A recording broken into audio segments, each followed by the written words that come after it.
Ketika melakukan eksperimen di laboratorium, kita tentunya akan menggunakan alat-alat laboratorium. Nah, alat-alat di laboratorium kimia mempunyai kegunaan yang berbeda-beda, sehingga kita perlu mengetahui jenis dan manfaat alat-alat yang ada di laboratorium. Nah, mari kita bahas alat-alat tersebut.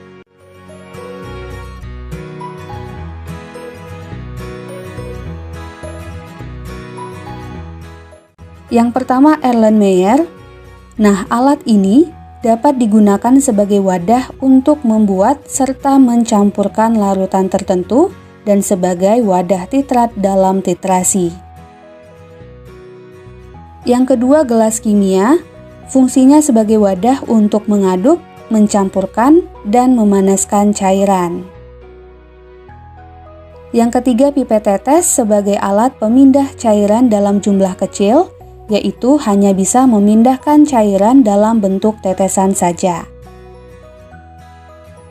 Nah, yang keempat, gelas ukur. Gelas ukur digunakan untuk menakar cairan tertentu secara tepat dan akurat. Nah, alat ini biasanya digunakan bersamaan dengan pipet tetes agar volume cairan bisa diambil dengan tepat. Yang kelima, tabung reaksi yang berfungsi sebagai wadah untuk mereaksikan bahan-bahan kimia. Kemudian yang keenam, rak tabung reaksi berfungsi sebagai tempat untuk meletakkan tabung reaksi. Yang berikutnya, pipet volumetrik digunakan untuk mengambil larutan dengan volume tertentu sesuai dengan label yang tertera pada bagian pipet volumetri yang menggembung. Yang kedelapan, labu ukur, fungsinya untuk membuat dan mengencerkan larutan. Kemudian yang kesembilan, plat tetes, digunakan sebagai wadah bahan dalam pengujian keasaman suatu larutan atau mereaksikan larutan. Nah, plat tetes terbuat dari bahan porselin dan umumnya tersedia dalam jumlah 6, 12, dan 16 lubang tetes. Yang ke-10, batang pengaduk, fungsinya untuk membantu mencampurkan zat yang dilarutkan. Kemudian ada alat mortal dan alu, fungsinya untuk menggerus atau menghaluskan zat yang masih berupa padatan atau kristal. Selanjutnya, pembakar spiritus digunakan sebagai pemanas untuk memanasi larutan atau membakar zat dalam proses percobaan kimia. Berikutnya, buret. Nah, alat ini digunakan untuk titrasi dengan presisi tinggi atau bisa juga digunakan untuk mengukur volume suatu larutan. Kemudian kaki 3, fungsinya sebagai penahan kawat kasa dan penyangga ketika proses pemanasan. Selanjutnya, penjepit tabung, fungsinya untuk menjepit tabung reaksi di saat proses pemanasan atau bisa juga digunakan untuk mengambil kertas saring dan benda-benda laboratorium lain di saat kondisi alat tersebut panas. Kemudian ada cawan porselin yang digunakan untuk menguapkan larutan atau mengeringkan zat padat yang basah. Berikutnya, segitiga porselin untuk menahan wadah, misalnya menahan krus pada saat proses pemanasan atau menahan corong pada waktu penyaringan. Lalu ada kaca arloji, digunakan sebagai wadah bahan yang akan ditimbang, terutama untuk bahan padat atau pasta. Kemudian juga dapat digunakan untuk menutup wadah pada saat proses penguapan.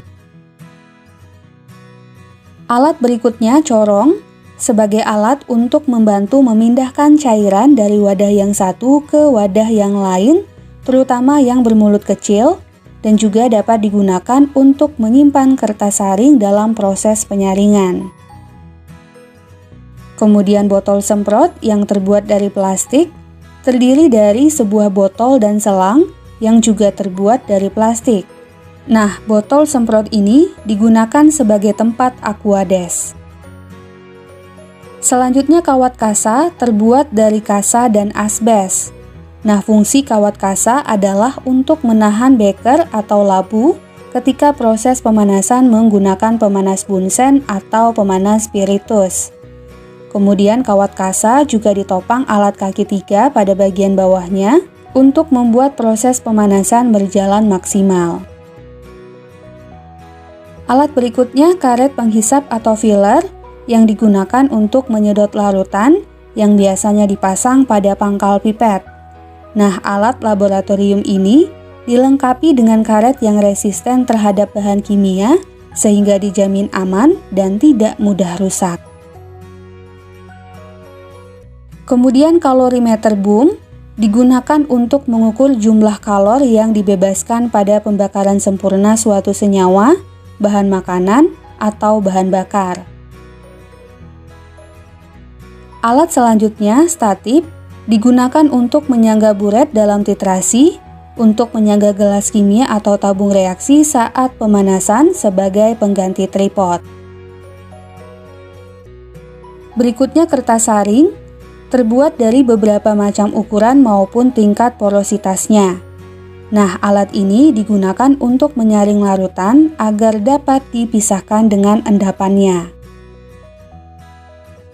Selanjutnya pH meter merupakan alat yang digunakan untuk mengukur pH atau derajat keasaman dan kebasahan suatu larutan secara akurat. Kemudian kertas lakmus digunakan untuk menguji sifat asam dan basa suatu bahan, di mana suatu bahan yang bersifat asam akan mengubah warna kertas lakmus menjadi merah dan bahan yang bersifat basa akan mengubah warna kertas lakmus menjadi biru.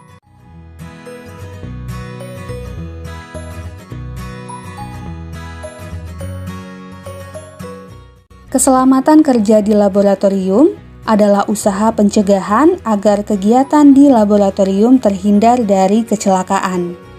Nah, seperti yang kita bahas di awal, ada banyak bahan-bahan kimia yang sifatnya berbahaya, sehingga untuk menghindari hal-hal yang tidak diinginkan, kita harus menggunakan alat pelindung diri ketika bekerja di laboratorium, yaitu jas lab berlengan panjang dan dikancing, kacamata, masker, sarung tangan, dan sepatu tertutup.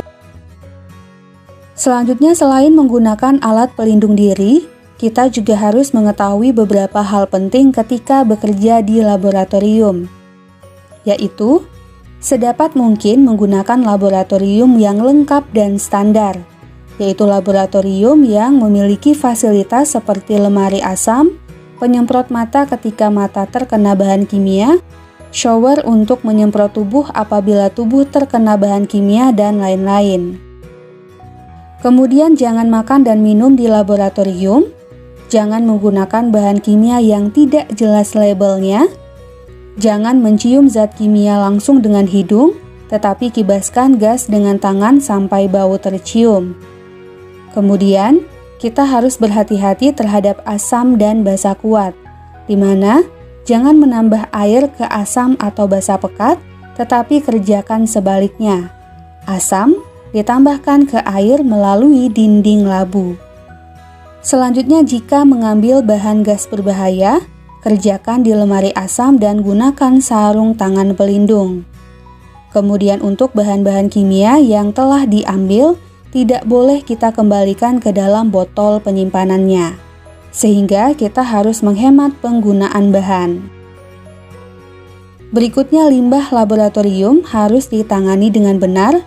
Misalnya, jika limbah bersifat terlalu asam atau terlalu basa, maka harus dinetralkan terlebih dahulu. Tidak boleh langsung dibuang.